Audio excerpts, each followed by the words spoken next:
আজকেও নির্বাচন চায় জনগণ। আর যদি নির্বাচন না দেন তাহলে দেশের ক্রাইসিস আরও বাড়াবেন, এবং সেই বাড়ানোর পরে যদি কিছু হয়, নতুন ক্রাইসিসে দেশ যায়, সেটার জন্য কিন্তু দায় ডক্টর ইউনূস সাহেব আপনাকেই নিতে হবে।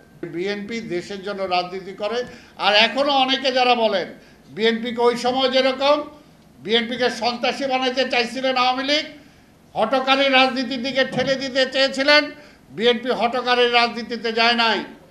এখনও অনেকে চেষ্টা করেন যে বিএনপিকে হঠকারীর দিকে বা অন্যদিকে নিয়ে যাওয়ার জন্য, বিএনপি কিন্তু সেদিকে যায় নাই।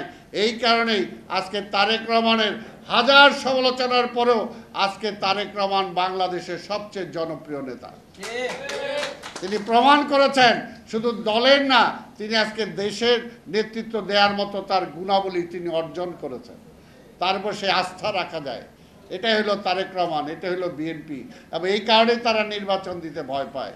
তাই আমরা বলবো নির্বাচন ছাড়া কোনো বিকল্প নাই। যারা বলেন যে নির্বাচনের জন্যই কি পরিবর্তন হয়েছে নাকি, হ্যাঁ, নির্বাচনের জন্যই পরিবর্তন হয়েছে। কারণ শেখ হাসিনা নির্বাচন দেয় নাই, নির্বাচন দেয় নাই বলে সে ফ্যাসিস্ট হয়েছিল। যদি নির্বাচন দিত তাহলে সে ফ্যাসিস্ট হইতে পারতো না, সে ক্ষমতাও থাকতে পারতো না। কাজে নির্বাচনটাই দরকার। আজকেও নির্বাচন চায় জনগণ।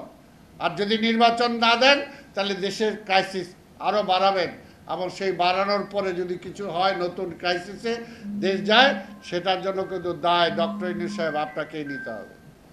আর আজকে পার্বত্য চট্টগ্রাম নিয়ে, আজকে রোহিঙ্গাদেরকে নিয়ে অনেক কথা অনেকে বলতেছেন, পরিষ্কার কথা, কোনো অধিকার নাই এই সরকারের, ডক্টর ইউনূস সাহেব কোনো অধিকার নাই এরকম কোনো সুযোগ আজকে দেওয়া, সেখানে আপনার কোনো রাইটই নাই। ইভেন কোনো নির্বাচিত সরকারেরও রাইট থাকে না এই ধরনের কোনো চুক্তি করা। কারণ এইটার জন্য যেহেতু সার্বভৌমত্বের প্রশ্ন, তাই জনগণের ম্যান্ডেট দিতে হবে। জনগণের ম্যান্ডেট ছাড়া কোনোভাবে এই ধরনের চুক্তি আপনি করতে পারেন না। কারণ আমরা এরকম বলেছিলাম যে শেখ হাসিনাও দেশকে বিক্রি করে দিতে চাইছিল, এইটাও কিন্তু দেশ বিক্রির সামিল, এটাও কিন্তু দেশ বিক্রির সামিল। কাজে অনুরোধ করব, এইরকম পথে আপনি হাঁটবেন না।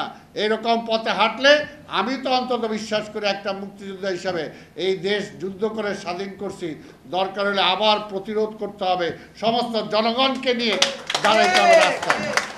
এখনও বলি এই সরকারের প্রতিপক্ষ বিএনপি না। এই সরকারকে বিএনপি সহ আমরা এবং আন্দোলনকারী সকল শক্তি বা ছাত্ররা আমরাই এনেছি এই সরকারকে। এই সরকারের প্রতিপক্ষ হলো ফ্যাসিবাদ। এই সরকারের প্রতিপক্ষ আমরা না, বিএনপি নয়, এমনকি আন্দোলনকারী যারা শক্তি ছিল তারাও না। আমাদের মধ্যে বিভিন্ন কারণে কথায় আজকে নির্বাচন নিয়ে বিভিন্ন প্রশ্ন নিয়ে মতৈক্য হইতেই পারে, এটা আলোচনার মাধ্যমে ঠিক হবে।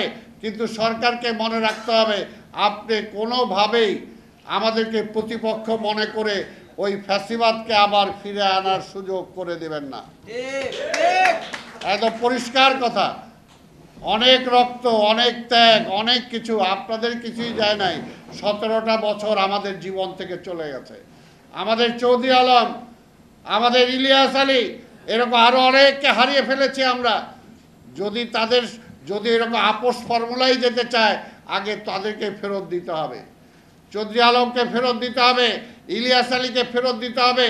আমাদের সবার জীবন থেকে যে 17টা বছর শেখ হাসিনা কায়দা নিছে, সেই 17টা বছর ফেরত দিতে হবে। পরিষ্কার কথা, এর বাইরে মাঝামাঝি কোনো কথা নাই। দাঁড়ান, এখন যতগুলো দল করছে আরও দল করেন, আপনারাও রিজাইন করে যায় দল করে করেন, কোনো অসুবিধা নাই।